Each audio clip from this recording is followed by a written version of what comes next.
The world has changed, and so have commercial restrooms. That's why Excel Dryer partnered with MetrixLab to conduct a groundbreaking global study, surveying over 4,000 participants across the US, Europe, and Asia. When it comes to cleanliness and hygiene, the verdict is clear.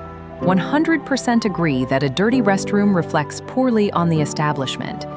80% of those surveyed might not or would not return to a restaurant with a dirty restroom. And the number one factor contributing to a dirty restroom is paper towels on the floor or overflowing trash cans. Let's follow the paper trail. What did we learn? Architects and interior designers have noticed increased cleaning protocols, increased demand for touchless features, and increased need for space in the restroom for social distancing.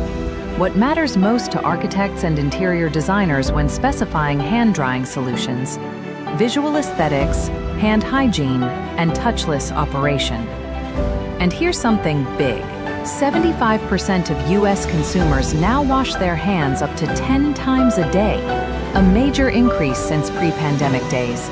If you're using paper towels, that's 10 times the cost, labor, maintenance, carbon footprint, and waste. What's more, touchless solutions are preferred by 89% of consumers. Now more than ever, it's essential for businesses to deliver a hygienic, touchless restroom experience powered by high-efficiency Excel hand dryers that not only meet but exceed customer expectations. Excel Dryer. Time to throw in the towel.